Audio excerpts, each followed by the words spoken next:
But summertime, can you tell? Man. But this is the time that everybody loves, isn't it? Because everybody loves to go on vacation and take trips, and try to do those things that they don't usually do, and well, maybe even trying to fulfill their bucket list. Let me ask you, what's on your bucket list? Anything? What's on your bucket list? Some place, some destination, or whatever. Australia. Ooh, that would be cool. That would be cool. New Zealand. Yeah. I've heard that was beautiful. Actually, I've seen pictures. It is beautiful. Falls. Oh, Niagara Falls. Okay. I was going to say, there's which falls? The ones up here in Blountsville? No, okay. Okay. I'm just checking. Okay. um, any other bucket list things you got? Universal? And yeah, Universal in Orlando. Okay, that's a good one. The Great American Bike Trail.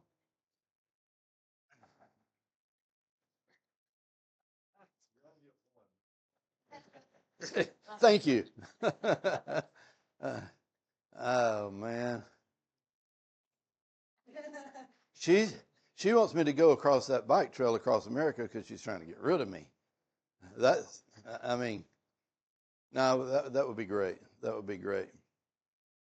There's a lot of people have places they want to go, certain things they want to do, and we've gotten to the point we call it our bucket list, And I want to share with you this morning a place that the Apostle John was able to see, and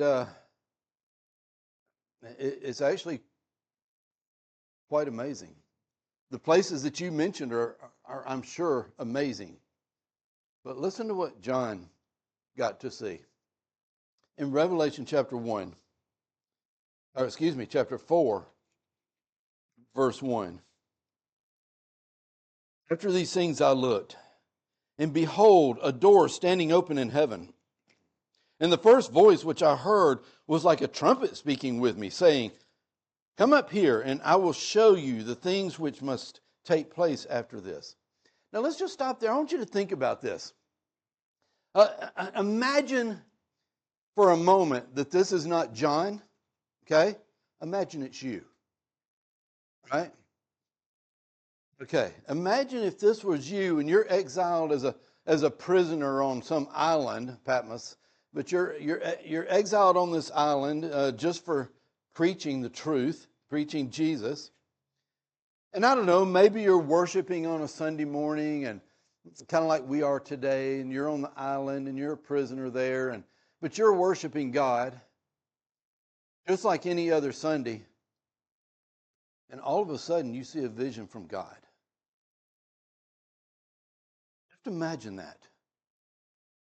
You see this vision from God. And as you're looking at that and you're just mesmerized by what you're seeing, you're just staring at this. And then suddenly a door is standing open. And you think, should I go in? I mean, this is heaven.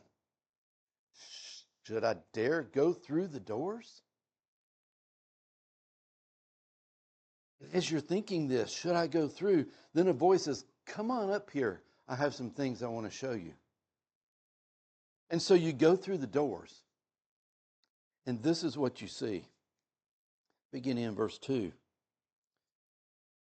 Immediately I was in the Spirit, and behold, a throne set in heaven, and one sat on the throne.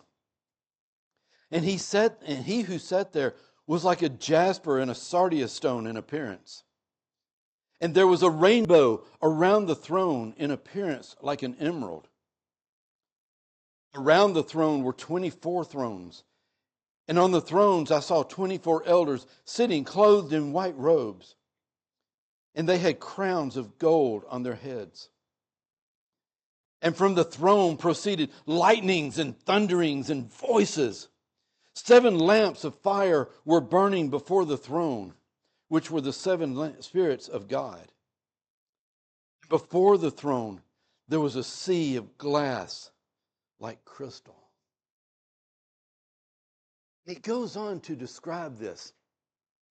And as he goes on describing this, and I'm not going to read all of it, but he sees 4 living creatures. And he describes these 4 living creatures with wings and eyes all around and everything. And he says that these 4 living creatures, as he's watching this, didn't sleep day or night. They constantly were saying, "Holy, holy, holy, Lord God Almighty, who was and is to come." Imagine seeing that. And as you're watching this vision, as you're seeing this after you've stepped through the doors, it goes on to say that whenever the living creatures was praising God, that the 24 elders bowed down to the ground, placed their crowns on the ground before God. In other words, the idea that we are nothing compared to God. You lay your crown before God, the Father, on his throne. And as all this is going on, they're saying, "You are worthy, O Lord, to receive glory and honor and power. For you created all things, and by your will they exist and were created." Now, let me just ask you something. With that scene in mind that John just saw, what do you think is on John's bucket list? Heaven. I mean, the only thing I can think of is to get back to the throne and see that again. And not just again, but forever and ever. Wouldn't that be incredible? How's your bucket list looking to you now? Not quite as good, right? I mean, everything on earth would pale in comparison to what he saw. It'd be difficult to even think of anything else, wouldn't it? After seeing, I mean, we read about it. It's one thing to read about it. See it with your eyes. Everything else would pale in comparison. I wouldn't be able to think of anything else. We all need to understand that heaven is the greatest adventure that we will ever experience. You know, at my age, you would think that I would have a lot of things on my bucket list, you know, a lot of really cool things. But I really don't. This is it. Because I think of some of these other places, and yeah, it'd be nice. Yes. This would be extraordinary. This would be incredible. And this is my bucket list. This is what I'm looking forward to. You know, Mark a minute ago in his prayer said that life goes on forever, for an eternity. And that's exactly what we want to talk about today. But I want you to think about this idea of heaven. And, you know, if heaven is going to be on our bucket list, how can we even be sure it's there? How can we be sure in our hearts and our minds that it's really there? I mean, has anyone ever seen heaven? Can you think of anyone? Who? There's John that we just talked about. Paul saw a glimpse of heaven in 2 Corinthians 12, verses 1 through 4. I guess that's about it, right? Anybody else? Anybody else seen heaven? Stephen. You remember Stephen? When he was being stoned in Acts chapter 7, verses 54 and 56. He saw the throne, and he saw Jesus standing at God's right hand. Those are the only people I know who have actually seen it.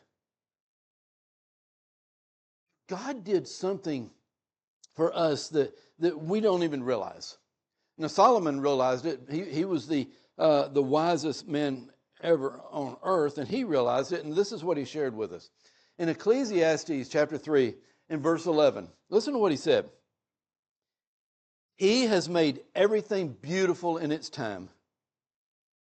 Also, he has put eternity in their hearts, except that no one can find out the work that God does from beginning to end.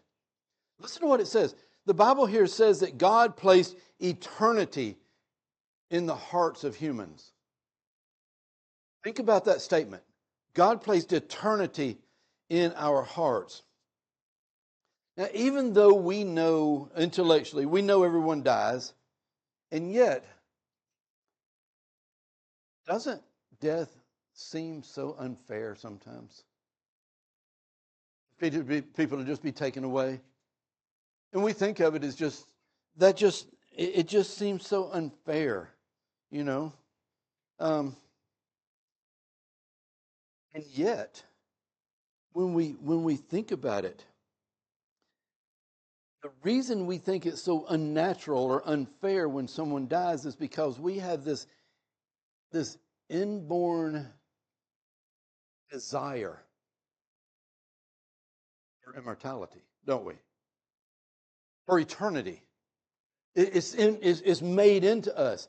It says that God put this eternity, this idea of eternity in our hearts. He built it into us. See, you were designed to live forever. You were not designed just to be born, to live for a few decades and die. You were designed to live forever. This earthly body is just a temporary dwelling place, right? It's a temporary residence. And so, to answer the question, how do we know heaven is really there? If there was no heaven, God would not have put eternity in our hearts. He would not have put this longing for eternity in our hearts, would he? He designed us that way. And so then we say, well, if heaven's on our bucket list, how do we know we're going to get there? How do we know we're going to get there? Here's the thing about it. Life on earth is choices, right? Would you agree with that? I mean, we have lots of choices. There's many choices. That's why we all have these choices. That's why we have different careers, right? We like different foods. We have different hobbies. We live in different places, different areas. We like to, we like to go to different places, see different things. Everybody likes different stuff. Why? Because we have choices. But life in eternity has only two choices. What are they? Heaven and hell. Those are really the only two choices, right? And think through this with me. How do we know we're going to get there? First of all, there's only two choices in eternity, heaven or hell. And your relationship to God on earth will determine your relationship to God in eternity. Please understand, God does not send anyone to hell. He doesn't. He honors our choices while we're here on earth. We make that choice. We choose whether we're going to go to heaven or whether we're going to go to hell. And he just honors that choice.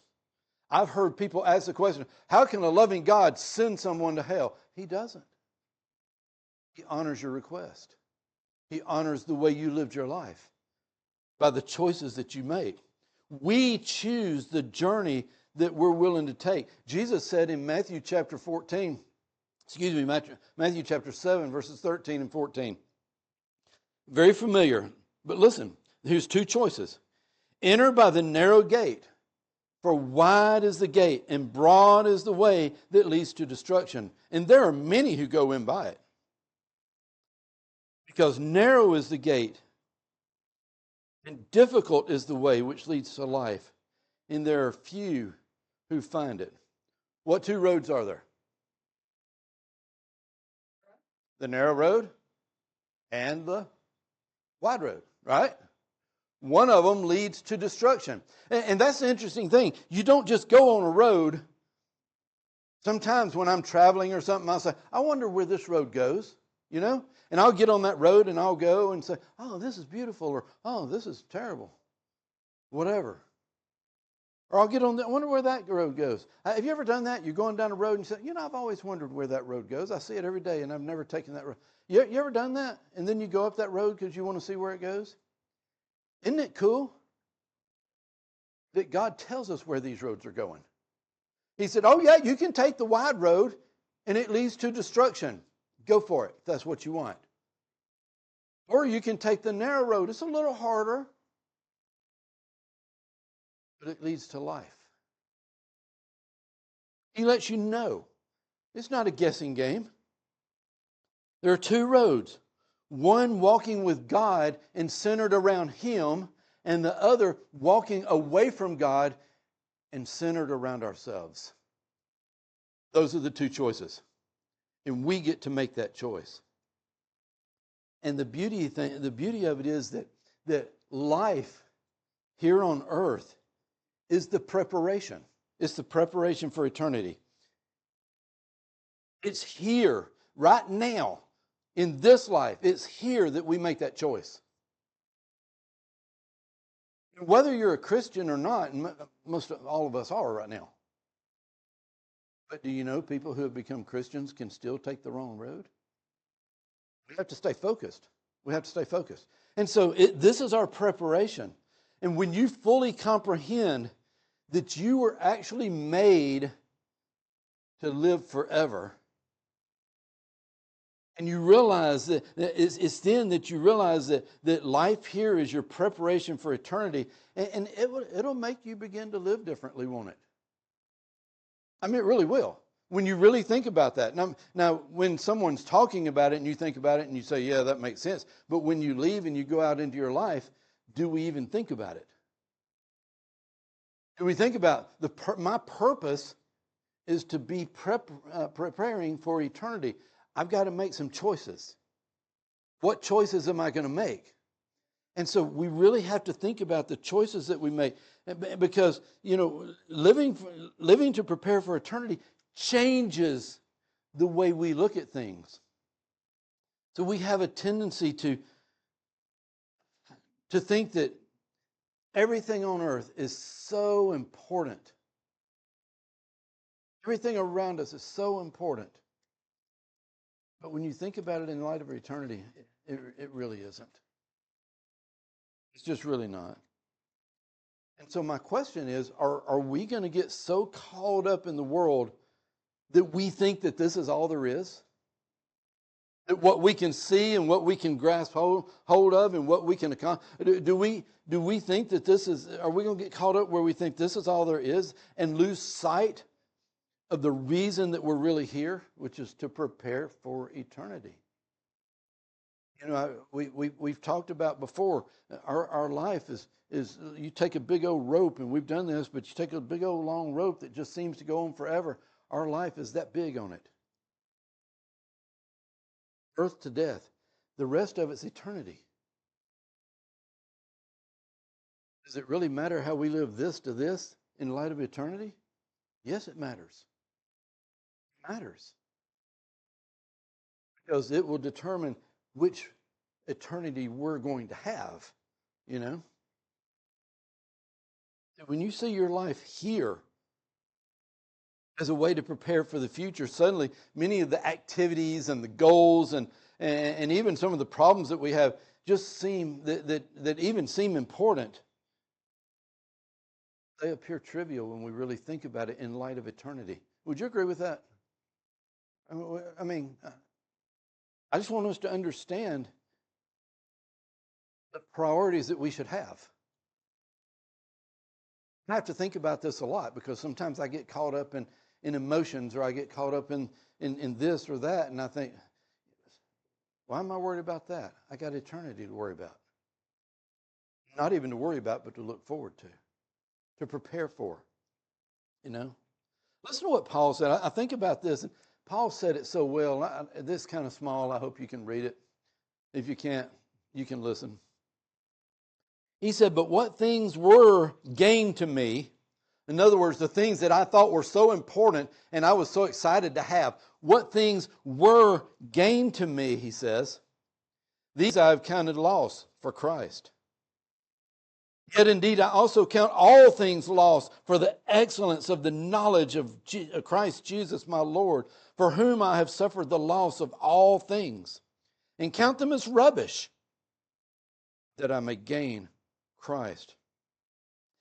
He says, Paul's saying, all of the things in my life, he just counts them as garbage. All of his accomplishments, all of the things that he's worked on all his life, he just counts them as garbage.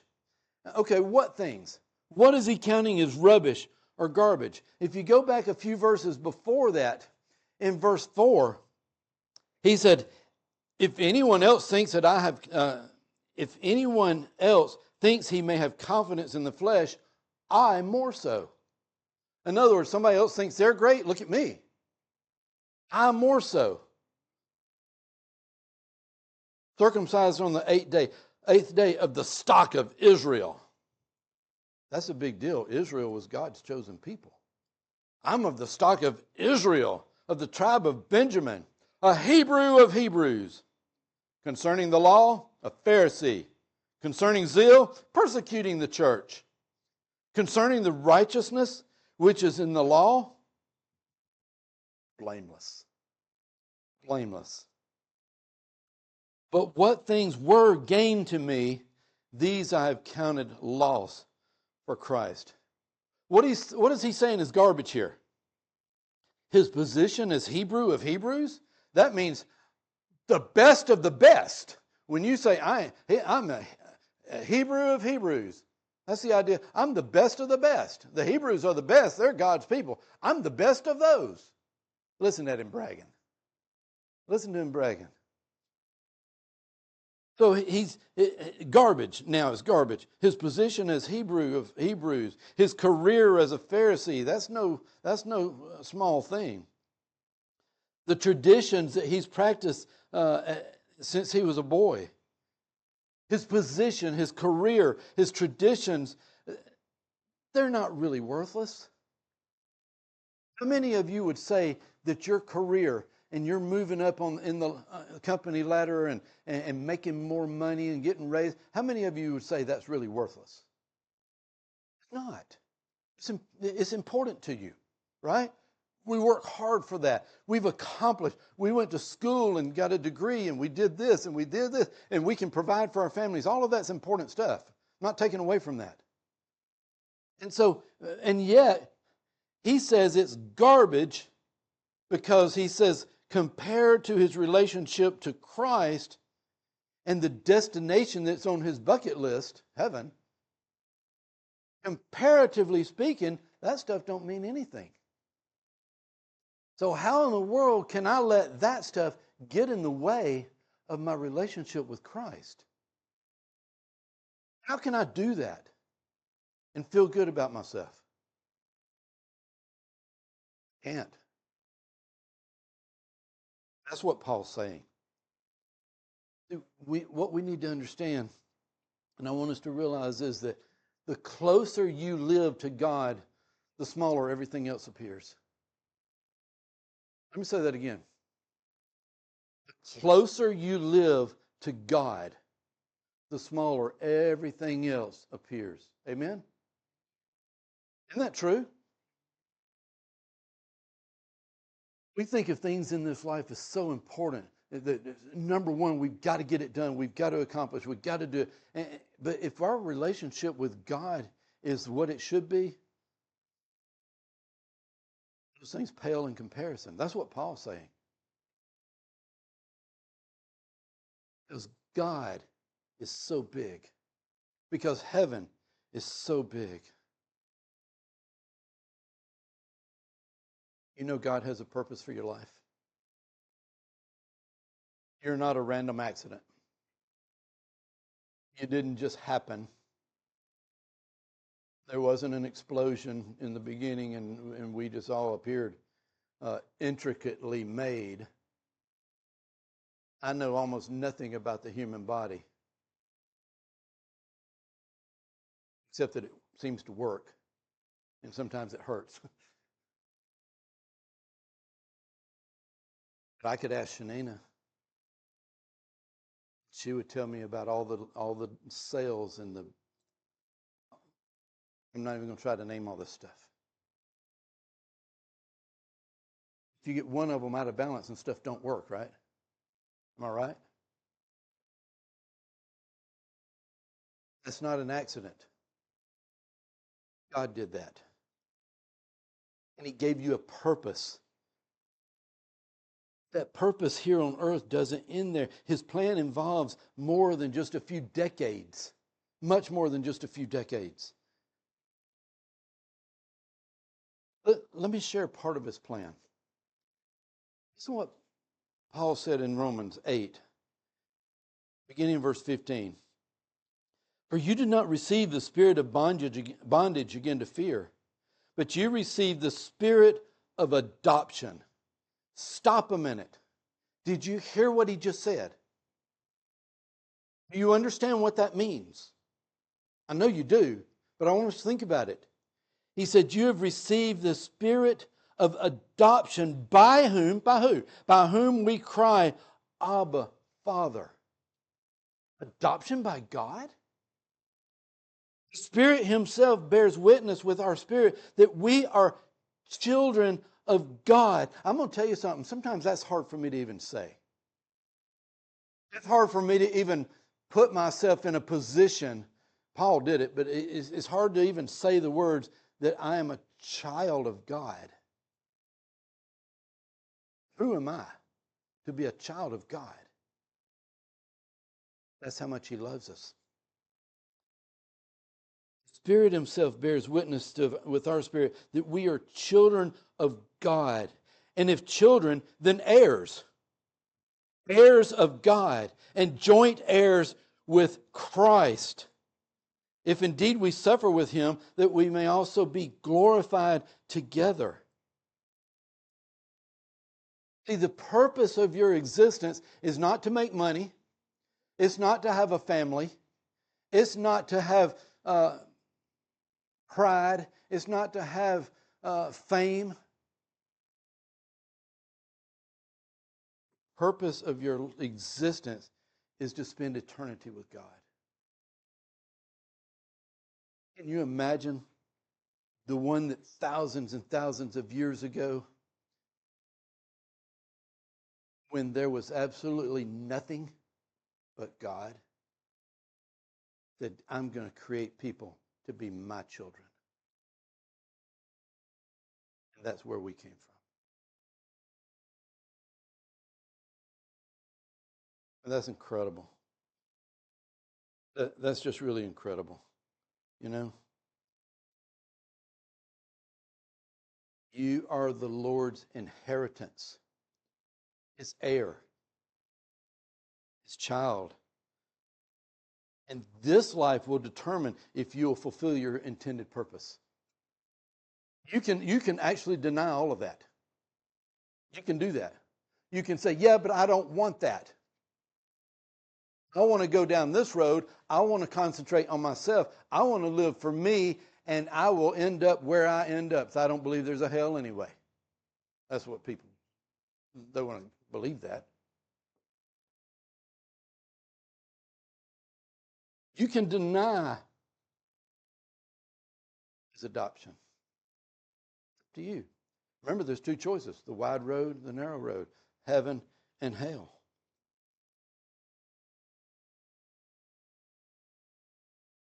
I want to share something with you. I've given you my testimony in the past and some things about how I have lived as a Christian, but didn't really and didn't care, and and then one day I turned my life totally to the Lord. And I'm not going to go back into that. I want to share a testimony of someone else with you this morning. And I'm just going to read it because he wrote it. I'm not going to try to rephrase what he wrote. Okay? How many of you ever heard of Charles Duke? How many of you have ever heard of Apollo 16? Charles Duke was the lunar module pilot for Apollo 16 in 1972, I believe it was. He is one of only 12 men who have ever left footprints on the moon. Now, you talk about a bucket list, right? New Zealand, Australia. Come on.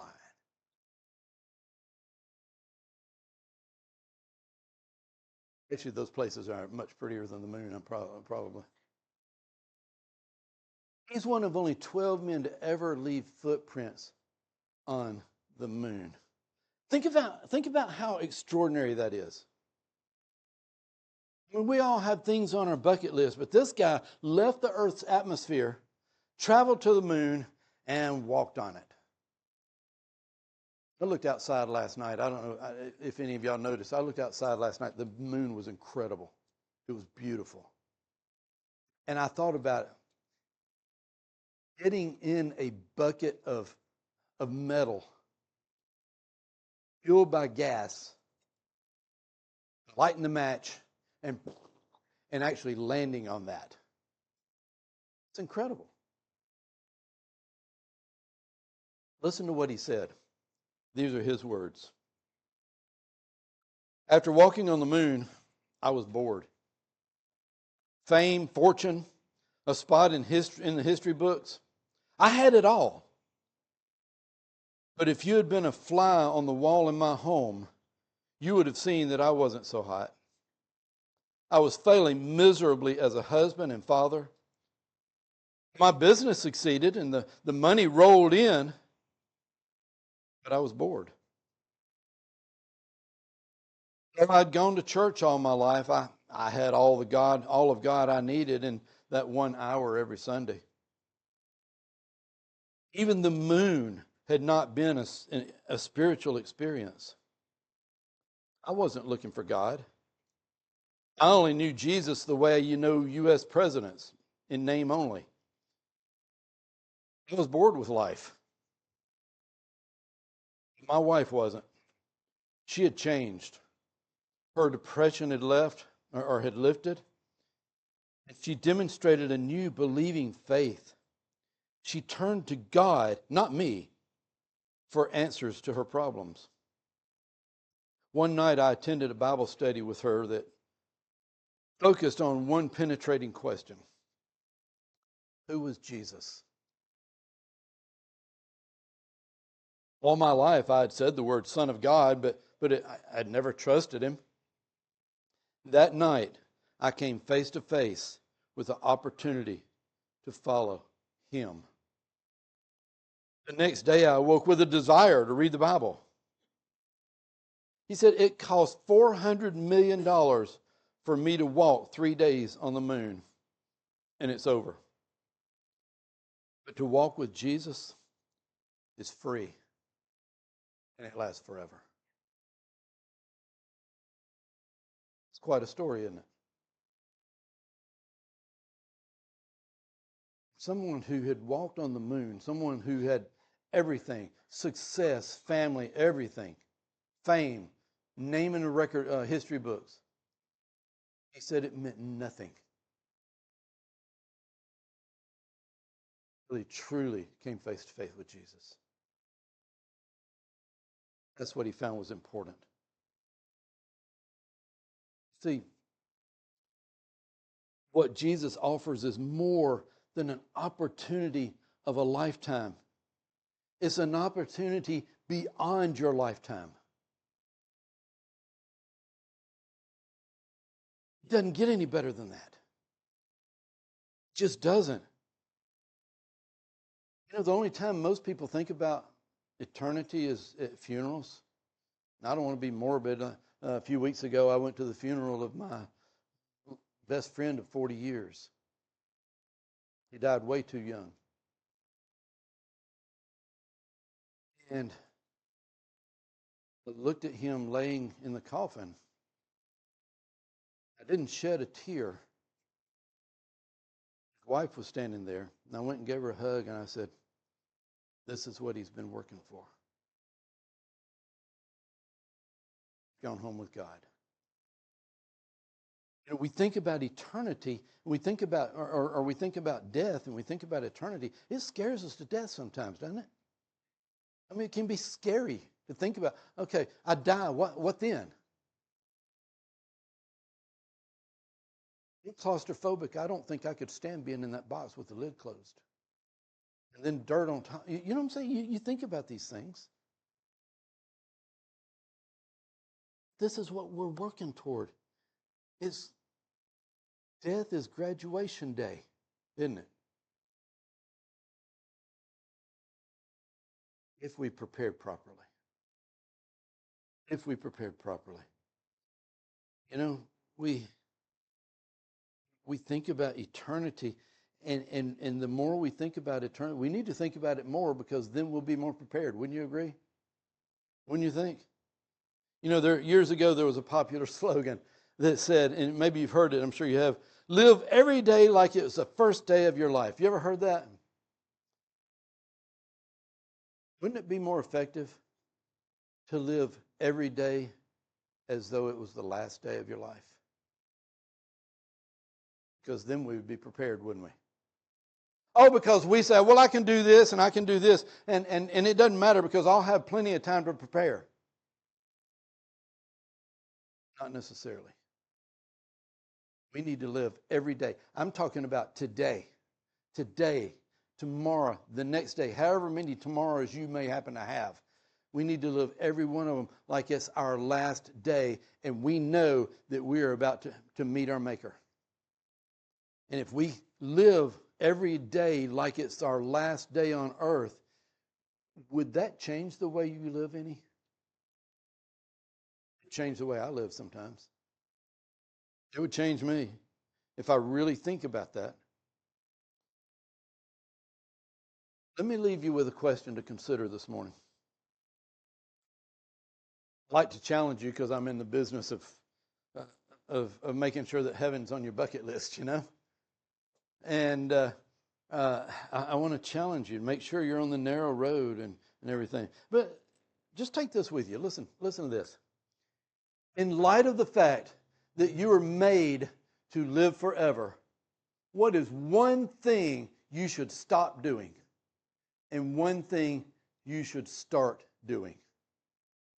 Let's keep it simple. Let's not even talk about 5 or 6 or 10 or 20 things. What is one major thing, in light of the fact that you are designed to live forever, that you should stop doing? What is one thing you should start doing? I'm sure there's at least one do and one don't in all of our lives. Wouldn't you agree? Can you think of some? Take this idea home with you. Write it down. Don't forget about it. Write it down. Keep it in front of you. Look at it every day and make sure you're really making those changes. This isn't just sermon talk for Sunday. This is life talk for every day. Write it down. Think about it. Remember, you were designed to live forever. Where do you want that forever to be? See, I want to live here in such a way that my forever is in heaven. Don't you? I mean, I really want to see, I've read this 100 times, what John saw, you know? I've spoken about it. We've talked about it. I've read it over and over again, and I can't get enough of that because it's so beautiful. I really want to see what John saw when he walked through those doors. I want to see that. And not just a glimpse, not just one of those things, just one time I'd like to see that. That's not enough. I want to see it forever. I want to see it forever, man. And then I'll know that it was worth it. Everything I go through in this life, it was worth it. Remember the challenge. Remember the challenge. Keep that with you. Write it down if you have to. Think about it. Look at it. Keep it on your phone, on your refrigerator, whatever. And think, okay, what is one thing I can improve on? What can I get rid of? What can I add? What can I stop doing? What can I start doing that will draw me closer to God and closer to seeing what's in those doors that John saw? If there's any way we can help you to reach that goal, let it be known now while we stand and sing.